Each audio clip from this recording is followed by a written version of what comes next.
Shalom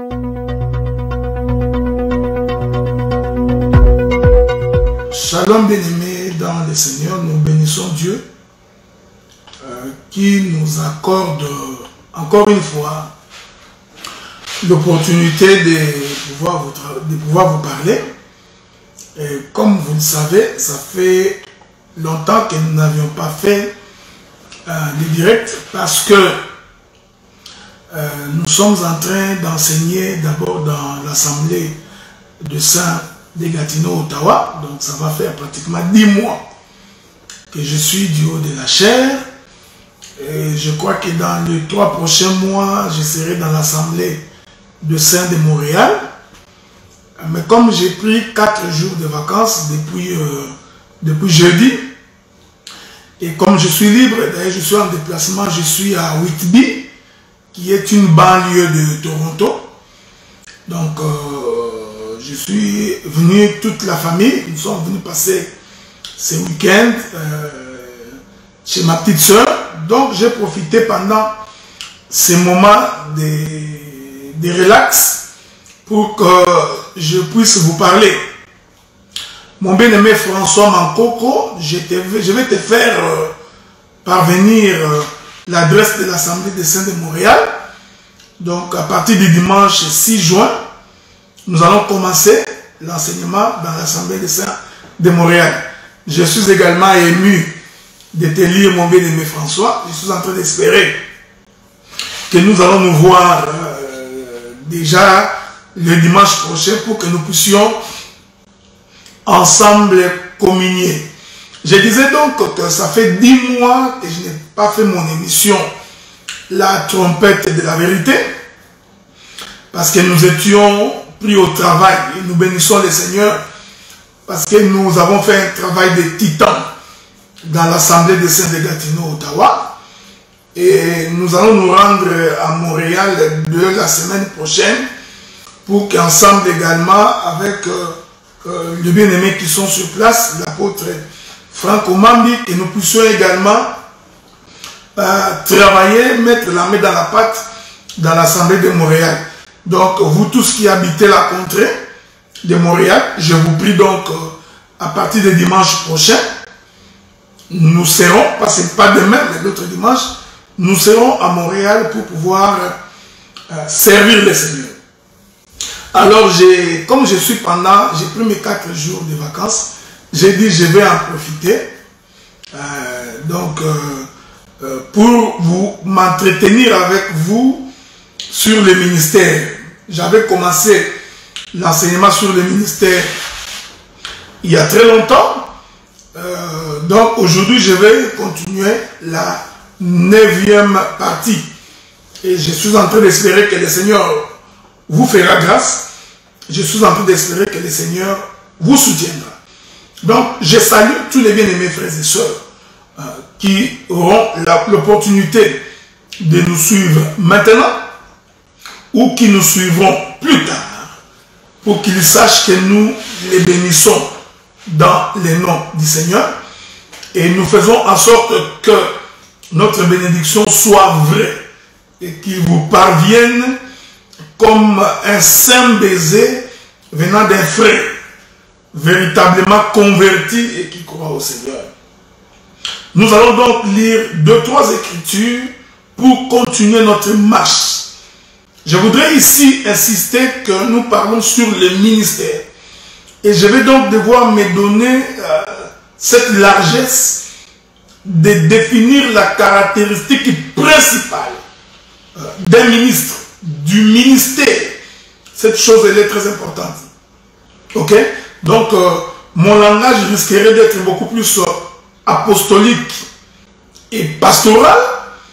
Et j'essaierai toujours, comme dans mes habitudes, d'être aussi clair, aussi pointu, pour que vous puissiez bien me saisir.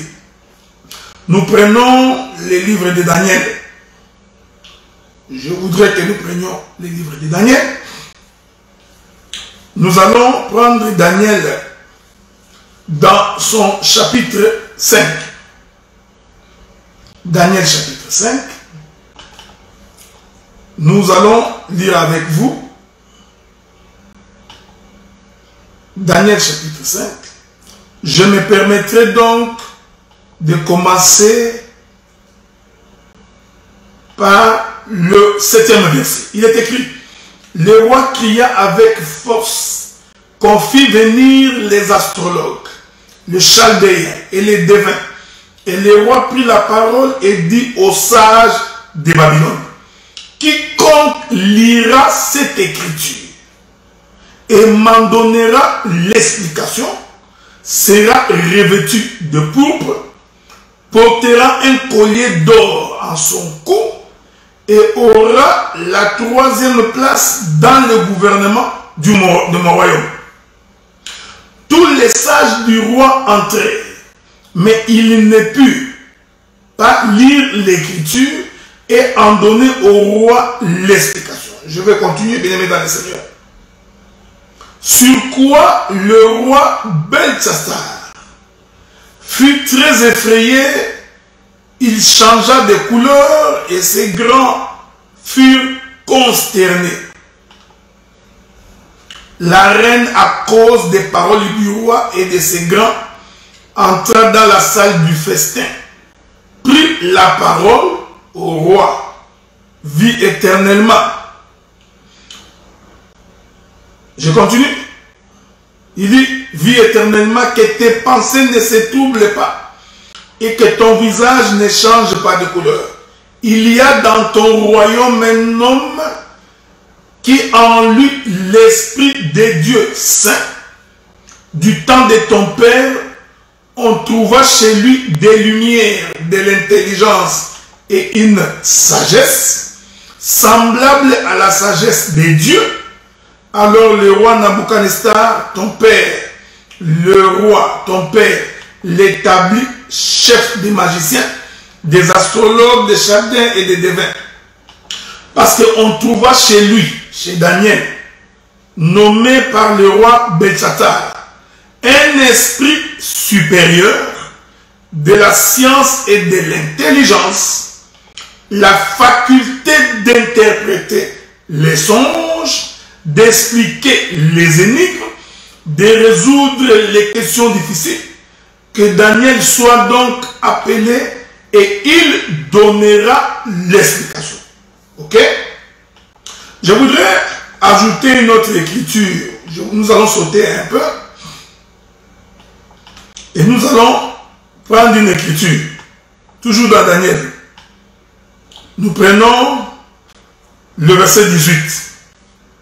Verset 17, il est écrit, Daniel chapitre 5, verset 17. Daniel répondit en présence du roi: garde tes dons et accorde à un autre tes présents. Je lirai néanmoins l'écriture du roi, je lui en donnerai l'explication. Ô roi, le Dieu suprême avait donné à Nabuchodonosor ton père l'empire, la grandeur, la gloire et la magnificence. J'aime ces écritures. On va ajouter une dernière écriture avant de pouvoir commencer. Je vais finir par une écriture. Verset 20. Mais lorsque son cœur s'éleva et que son esprit s'endurcit jusqu'à l'arrogance, il fit précipiter de son trône royal et dépouillé de sa gloire. Que le Seigneur bénisse la lecture des Écritures, mais comme j'ai toujours dit, le plus important, c'est l'explication de l'Écriture. Lire l'Écriture n'est pas un problème, mais ce qui est plus important, c'est justement la compréhension de l'Écriture. Quand on n'a pas la compréhension de l'Écriture, eh bien, l'explication ne servira pas à grand-chose.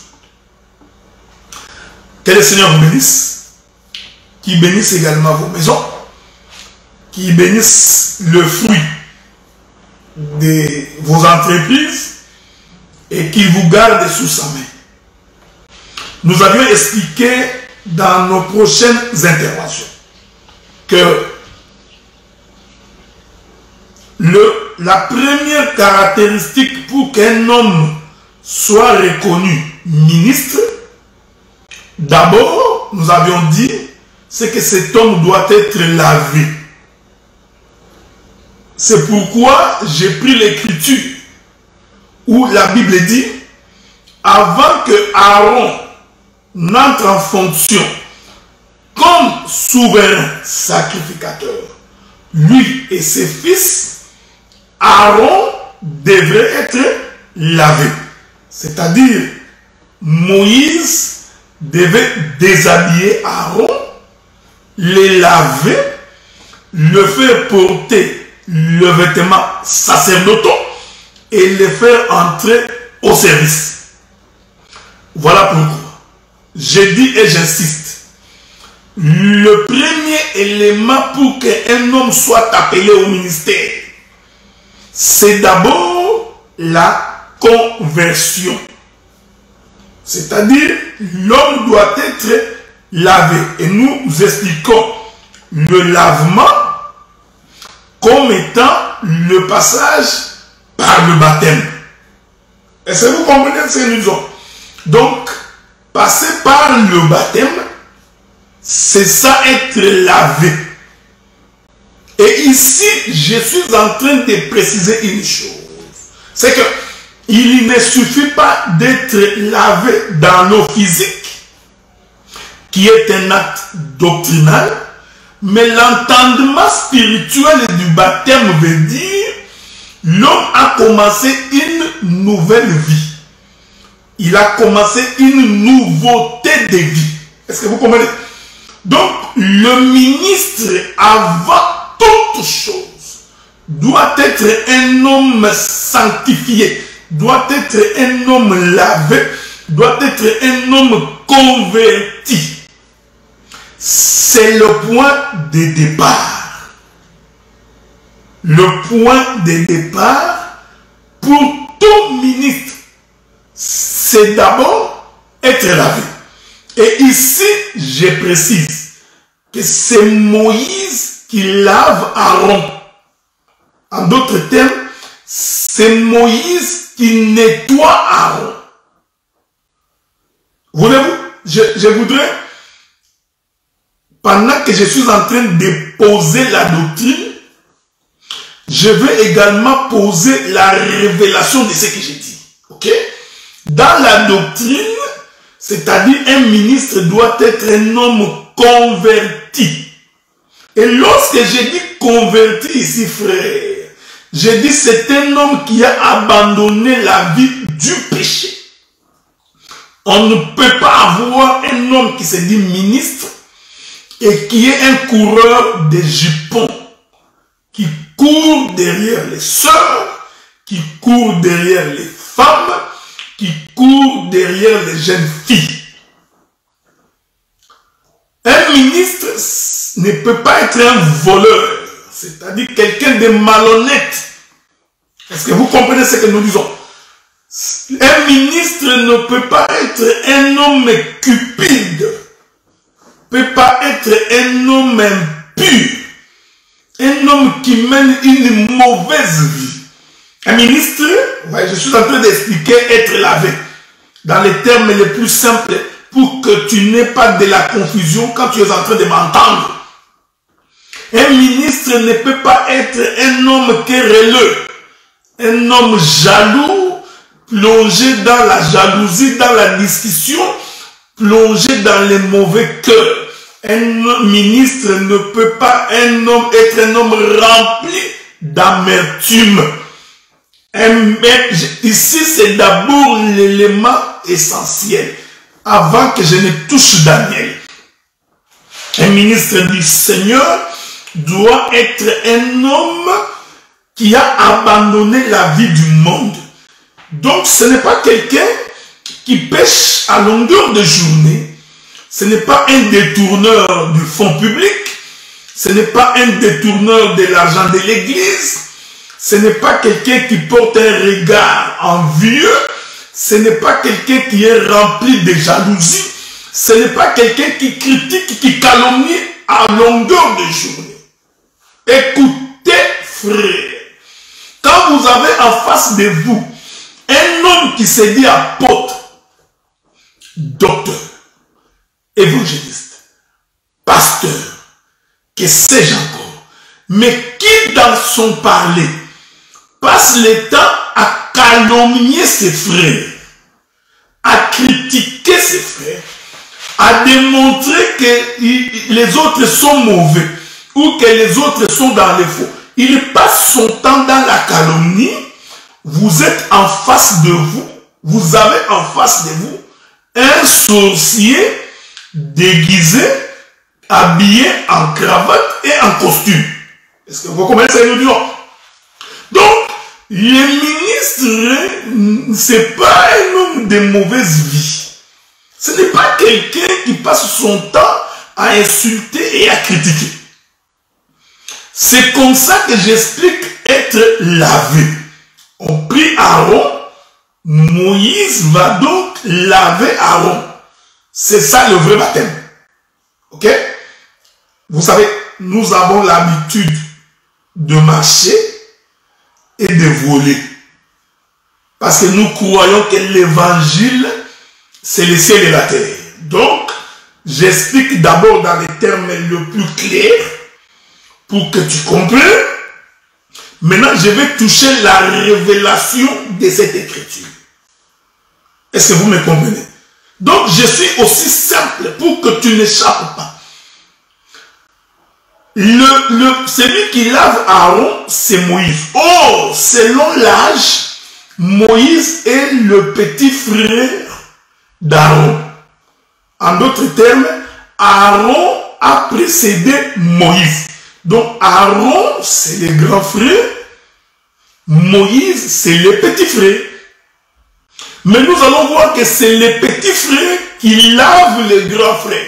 J'ai d'abord expliqué doctrinalement cet acte du baptême, qui est l'image de la conversion. Maintenant, je vais expliquer prophétiquement c'est quoi le petit frère qui lave le grand frère.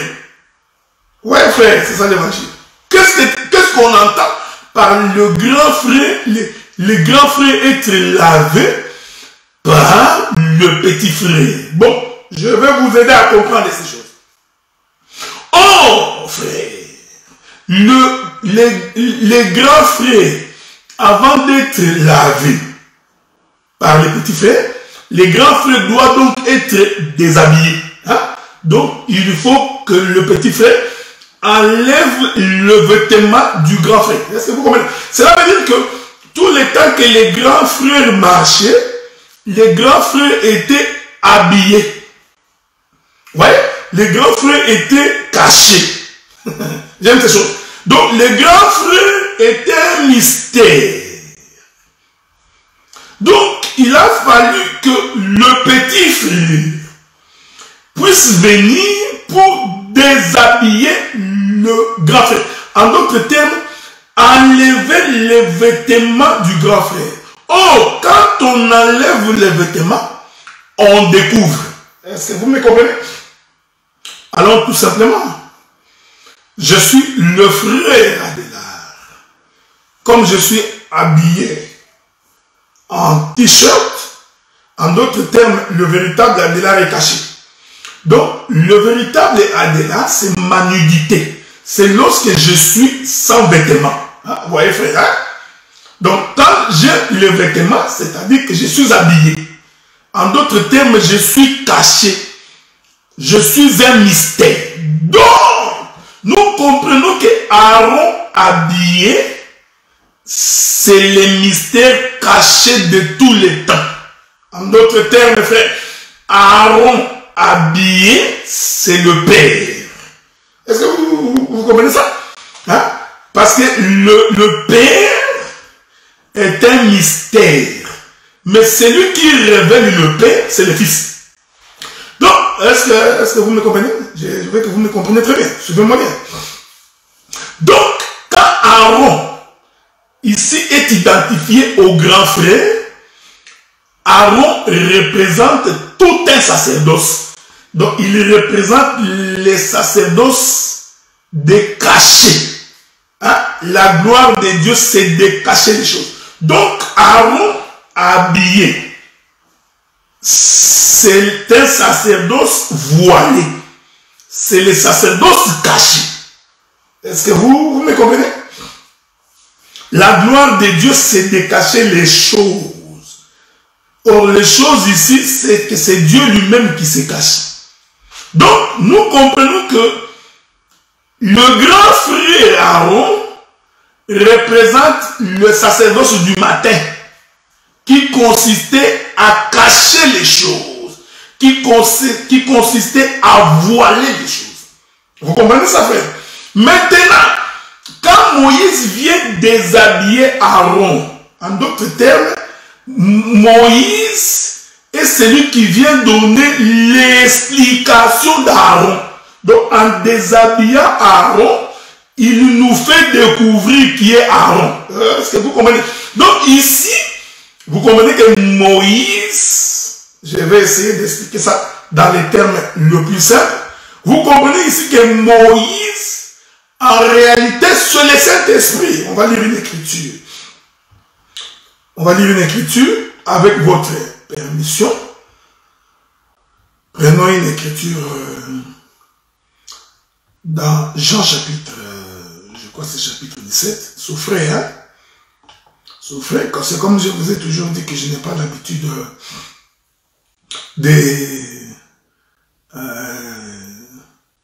je n'ai pas l'habitude de bloquer le verset. Voilà pourquoi quelquefois j'ai toujours sollicité l'aide de chacun de vous. Le Seigneur, lorsqu'il fait la promesse du Saint-Esprit, il dit ceci. Je crois que c'est dans les livres de Jean chapitre 17. Je vais quand même lire ça très vite, sinon je continuerai. Et lorsque quelqu'un me le trouvera, il me l'envoyera. Ok? Jean chapitre 17, le Seigneur fait la promesse. Voilà, Jean chapitre 16. Nous prenons le livre de Jean chapitre 16. Écoutez ce que le Seigneur dit. Je suis dans le verset 13. Jean chapitre 16, verset 13. Il est écrit, quand le consolateur sera venu, l'Esprit de vérité, il vous conduira dans toute la vérité. Donc nous comprenons, avant que le Saint-Esprit ne vienne, avant, il n'y avait pas de vérité. Ici, l'opposition de la vérité, ce n'est pas le mensonge. Ok? Non. L'opposition de la vérité, ici, veut dire voilé, non connu, non révélé. Voyez-vous, frère? Donc ici, il ne faut pas faire le français. Tu fais l'opposition, j'oppose les mensonges à la vérité. Non, non, non, non, non, non, non, non, non. Hein? Quand la Bible dit que la grâce et la vérité sont venues avec Jésus, cela ne veut pas dire que les apôtres ont apporté, que les prophètes ont apporté les mensonges. Non, il ne faut jamais interpréter comme ça.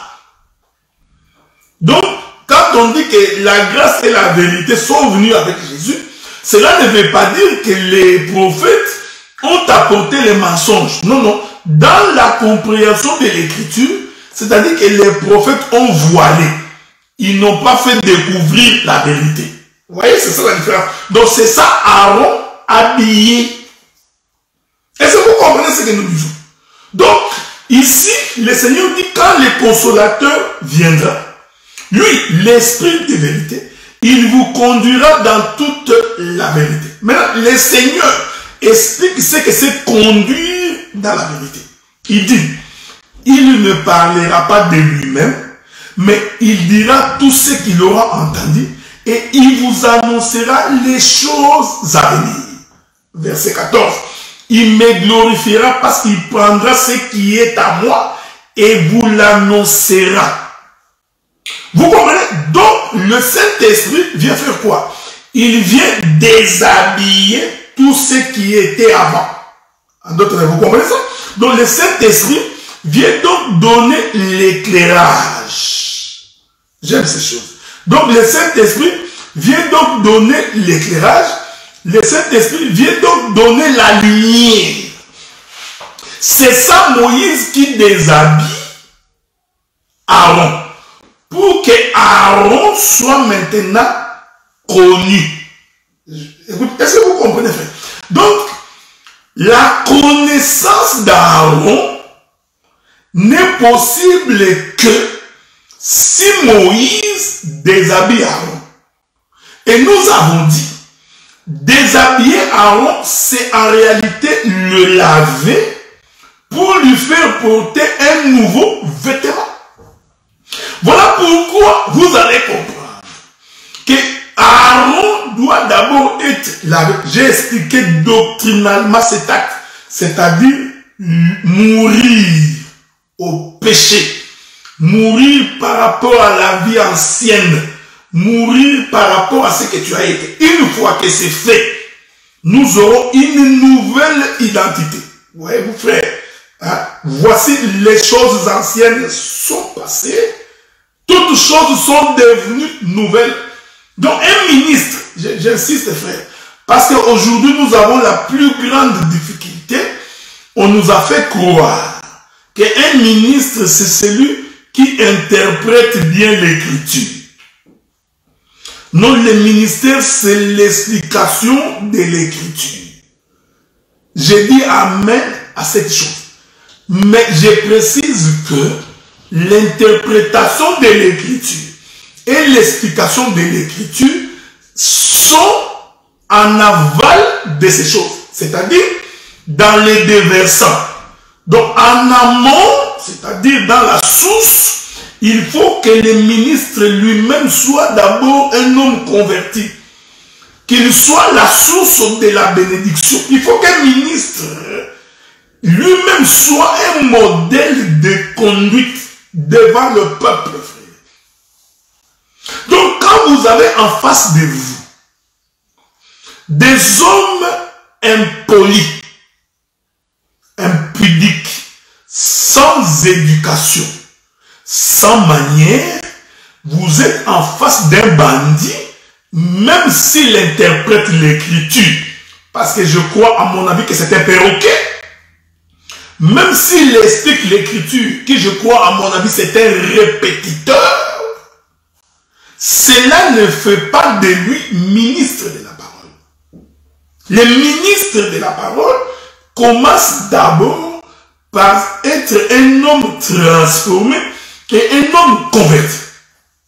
C'est ça la base de l'évangile. C'est ça même l'importance de l'œuvre de la croix.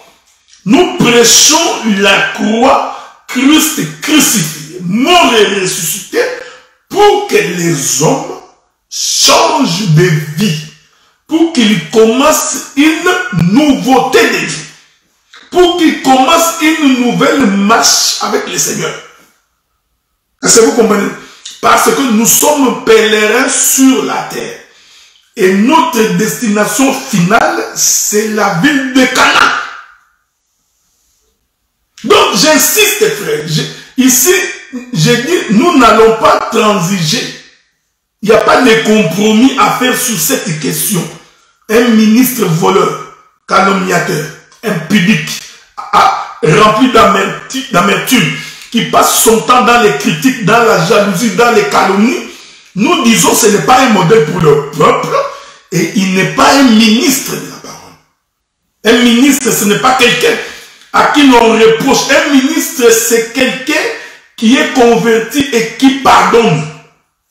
J'ai toujours dit, frère, pardonner ne veut pas dire nécessairement que vous marchiez ensemble. Non.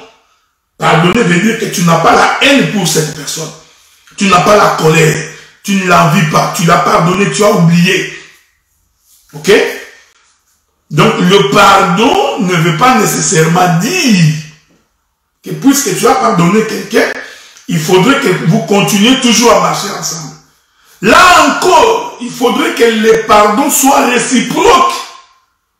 C'est-à-dire qu'il faudrait que celui que l'on pardonne et celui qui est pardonné, que les deux se mettent dans le même diapason pour marcher. Est-ce que vous comprenez, frère? Donc si vous ne vous mettez pas sur le même diapason, c'est-à-dire que l'écriture qui dit que deux ne peuvent pas marcher ensemble s'ils ne s'accordent pas, c'est une écriture, ce n'est pas un péché. Beaucoup de gens ont toujours pensé que pardonner veut dire qu'il faut vraiment que nous continuions à marcher ensemble. Non, pas nécessairement. La Bible dit que si deux ne s'accordent pas, qu'ils se séparent. Donc ici, se séparer ne veut pas dire que c'est de la haine. Non, non, non, vous ne vous êtes pas accordé sur un sujet.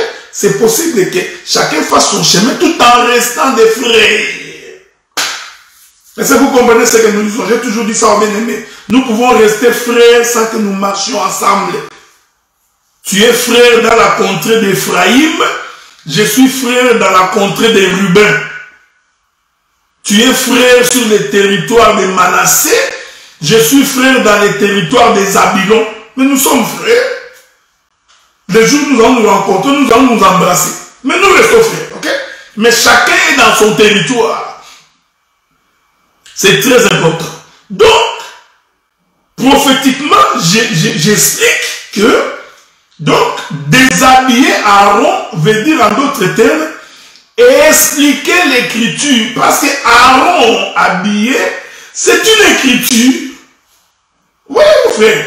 Aaron habillé, c'est ça la parole, c'est ça le parler du Seigneur avant la venue du Saint-Esprit. Donc les Écritures, c'est Dieu habillé. Donc c'est Dieu habillé. Donc, mais pour que le peuple soit sauvé, nous avons besoin d'un Dieu qui est déshabillé. Donc celui qui déshabille Dieu, c'est Moïse. C'est Moïse qui déshabille Aaron. Je vais insister, frère. Celui qui déshabille Aaron, c'est Moïse. Pas quelqu'un d'autre. En d'autres termes, ne peut donner l'explication de l'écriture que Moïse.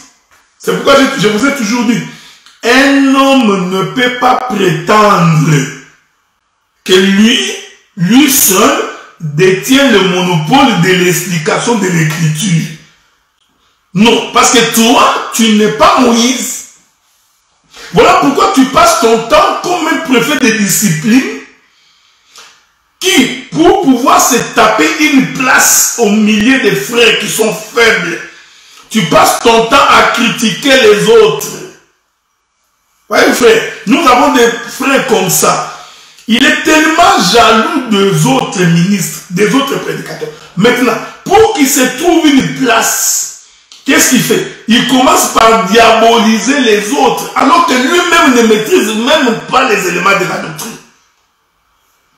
Quand vous êtes en face de quelqu'un qui se comporte comme ça, comprenez que vous êtes en face d'un antéchrist.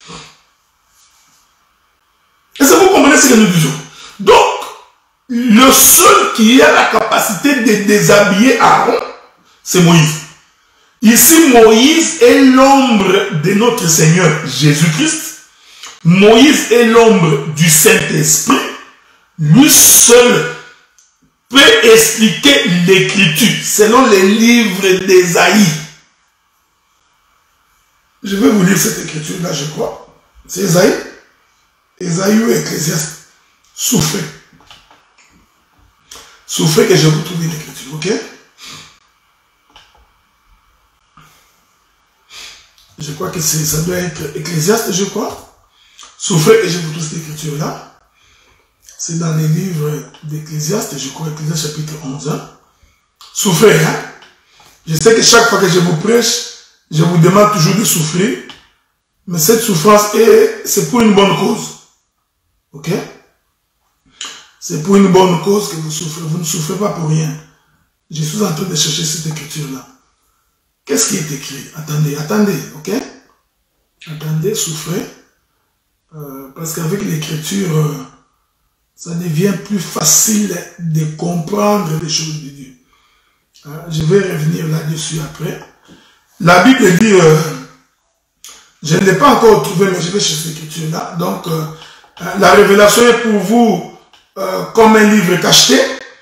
Hein? Donc, à qui l'on donne à quelqu'un qui se lit, et à qui l'on dit, lis donc ce livre, il dit ne plus le lire parce qu'il est cacheté. Hein? Donc, il est où cette écriture-là?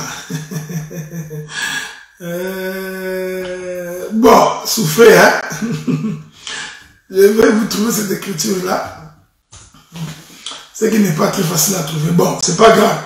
Je crois que c'est Ecclésiaste, Ésaïe chapitre 29.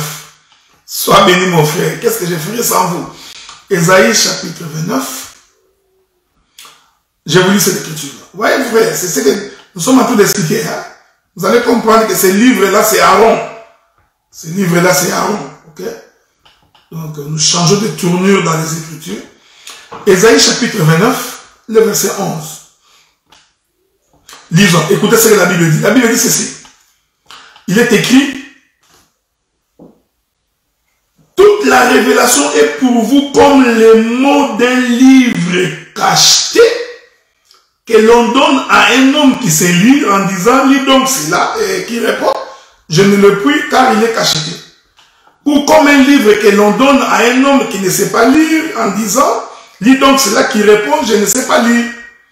Donc, toute la révélation est un livre cacheté qu'on ne peut pas lire. Et nous expliquons que celui qu'on ne peut pas lire, c'est Aaron habillé. Donc maintenant, pour lire Aaron, il faut le déshabiller. Au déshabiller Aaron, c'est en d'autres termes donner l'explication de l'écriture. C'est pourquoi Jean, dans le livre d'Apocalypse, il est écrit, j'ai vu sur le trône l'agneau de Dieu qui s'est approprié les livres. Car la Bible dit qu'il n'y a que l'agneau de Dieu qui est digne de prendre les livres, de lire les livres et d'en rompre les sceaux, c'est-à-dire de briser, de décacheter. Voilà. Donc, les livres, lui, étaient cachetés. Maintenant, qui était digne d'ouvrir ces livres et d'en rompre les sceaux, d'enlever le cachet? C'est que le frère Jean voit dans le livre d'Apocalypse, c'est Ésaïe 29, le chapitre 11 et le chapitre 12. Est-ce que vous voyez ça? Oh! Ne peut rompre les sceaux que celui qui a mis les sceaux. Parce que quand le roi met les sceaux, il n'y a que lui qui a la capacité de rompre, d'interpréter et de comprendre ce qu'il avait dit. Donc, nous comprenons maintenant que Aaron, c'est tout un livre. Maintenant, quand Aaron arrive devant Moïse, Moïse qui est en train de rompre, qui est en train de déshabiller Aaron, nous comprenons qu'en réalité, c'est un agneau qui est en train de rompre les sceaux. Qui est en train de rompre les sceaux pour que l'on soit capable de lire la Bible. C'est pourquoi nous disons, il n'y a que le Seigneur Jésus-Christ qui peut donner l'explication de l'Écriture. Voilà pourquoi nous insistons. Si quelqu'un n'a pas le Saint-Esprit, c'est-à-dire, si quelqu'un n'a pas l'Esprit de Christ, il ne peut pas comprendre l'essence des Écritures.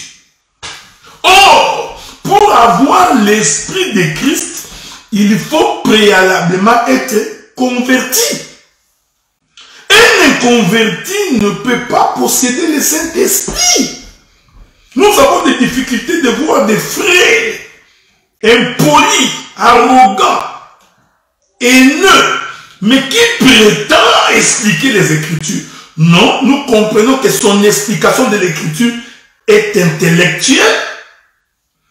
Donc il a mémorisé à force de lire les syllabus, à force de nous écouter sur YouTube, à force de lire nos publications.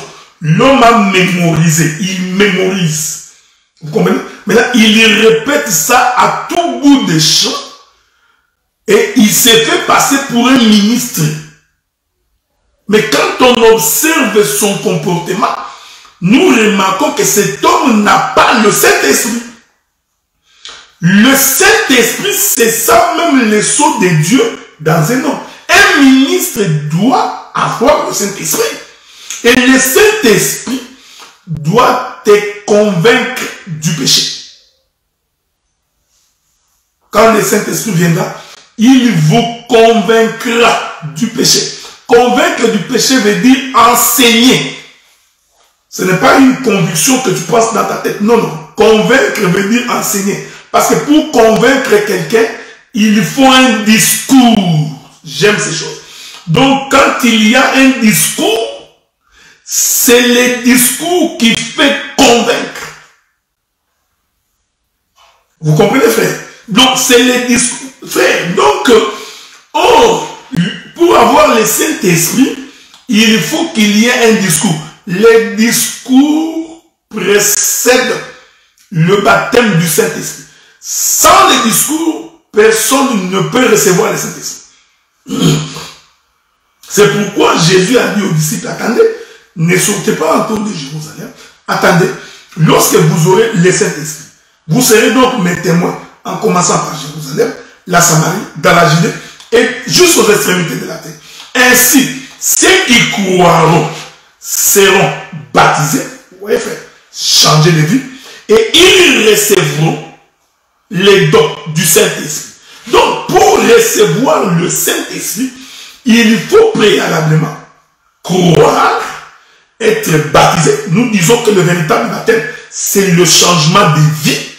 C'est alors qu'ils recevront le don du Saint-Esprit. Donc, un inconverti n'a jamais reçu le Saint-Esprit, même s'il explique les écailles du crocodile, il explique les muscles de l'hippopotame, il explique la course de l'Autriche, de l'épervier. S'il n'est pas converti, il n'a donc jamais reçu le Saint-Esprit, ce n'est pas un ministre. Donc, la base principale du ministre, c'est d'abord la conversion. Faites attention aux hommes que vous écoutez. Les hommes que vous écoutez dans vos chambres, que vous écoutez dans vos maisons, que vous écoutez en aparté. Il faut observer leur discours. Quand leur discours crée la haine, la division, vous êtes en face d'un mauvais prédicateur.